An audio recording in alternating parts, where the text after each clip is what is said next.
श्री शिवाय नमस्तु।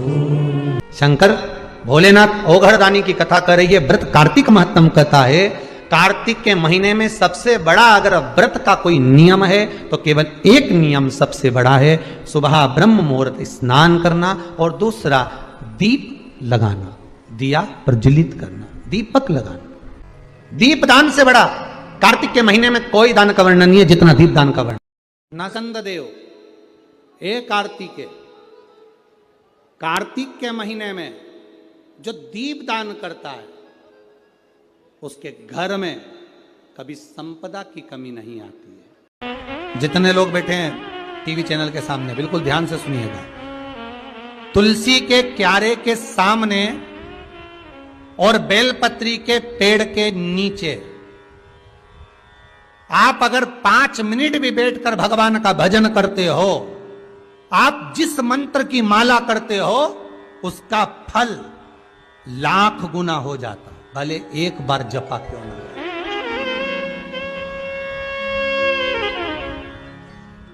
सुंदर लिखा है, कार्तिक के महीने में 10वीं तिथि को जो तुलसी की डंडी को घी में भिगोकर अपनी कामना कर कर भगवान के सामने दिए में रखकर जला देता है, दिए की तरह उससे आरती उतार देता है, कहते हैं उसका जन्म दूसरी बार पृथ्वी पर नहीं होता, वो भगवान के गोलोक धाम में जिंदगी भर के लिए विराजमान हो जाता है।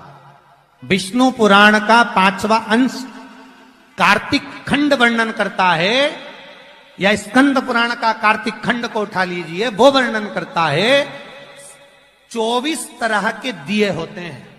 कितने तरह के? 24 तरह के दीप होते हैं। उस दीप में सर्वाधिक श्रेष्ठ दीप होता है तुलसी दल का, तुलसी की डंडी से जो प्रकट किया गया। बत्तियों का भी क्रम है। कार्तिक पूर्णिमा के दिन लगाया गया दीपदान, किया गया दीपदान घर में संपदा की कमी नहीं आने देता। ये उसी में कहा जैसे कार्तिक के महीने में आंवले के पेड़ के नीचे लगाया गया घी का दिया, चौमुखी 4 बत्ती का दिया जो आंवले के पेड़ के नीचे कार्तिक के प्रथम दिन से लेकर कार्तिक पूर्णिमा तक जो आंवले के पेड़ के नीचे चौमुखी दिया 4 बत्ती का लगाता है, उसके घर में संपदा की कभी कमी नहीं होती महाराज। लक्ष्मी कभी कम नहीं होती, लक्ष्मी घटती ही नहीं महाराज। शिव महापुराण की कथा कहती है, विष्णु पुराण कहती है, स्कंद पुराण कहती है महाराज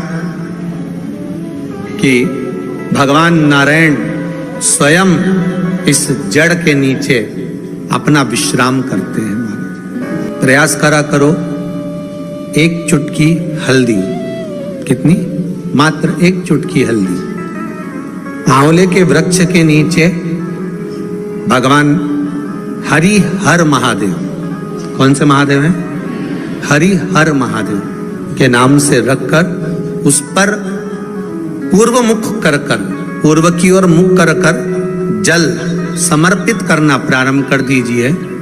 आप अगर प्रयास करेंगे शुक्रवार की शुक्रवार करें, या नवमी की नवमी करें, अष्टमी की अष्टमी करें, प्रदोष की प्रदोष कर लें, सोमवार की सोमवार कर लें, तो आंवले की जड़ के नीचे अगर हमने हल्दी रखकर जल का भाग समर्पित करा है पूर्वमुख होकर, तो अगर व्यापार नहीं चल रहा है, 1 हफ्ता हो गया बैठे हुए हो, कोई ग्राहकी नहीं है, तो एक बार करो, दूसरी बार करने जाओगे तो आप अपने आप दौड़ कर जाओगे कि मेरा 1 हफ्ते से व्यापार अच्छा चल रहा है। आप दूसरी बार करोगे तो आपको ये ज्ञान उपदेश ये प्राप्त हो जाएगा, अपने आप रिजल्ट सामने आएगा कि हाँ, हमने आंवले के वृक्ष के नीचे हल्दी को समर्पित करा था और उसको चढ़ाने के बाद हमने जो जल चढ़ाया है उसका फल हमको प्राप्त हुआ। पहले से तुलसी आपके घर में अगर सूखी हो, तुलसी सूख गई हो, तो उसकी जो लकड़ी होती है उस लकड़ी का 7 लकड़ी का बंडल बनाकर दीप बना लो। लकड़ी का दीप मतलब लकड़ी पतली पतली डालियों को लेकर कच्चे सूत से उसको बांध और बांधकर घी में डुबक दो।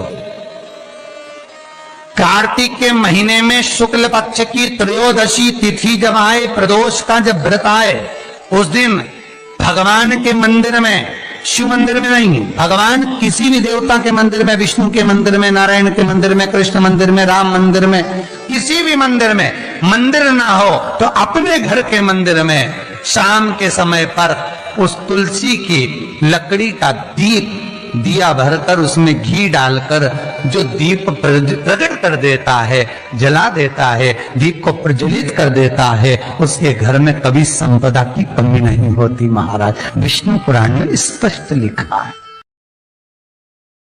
शंकर भोलेनाथ ओघड़दानी की कथा कर रही है। व्रत कार्तिक महत्तम कहता है, कार्तिक के महीने में सबसे बड़ा अगर व्रत का कोई नियम है तो केवल एक नियम सबसे बड़ा है, सुबह ब्रह्म मुहूर्त स्नान करना और दूसरा दीप लगाना, दिया प्रज्वलित करना, दीपक लगाना। दीप दान से बड़ा कार्तिक के महीने में कोई दान का वर्णन नहीं है जितना दीप दान का वर्णन कार्तिक महीने।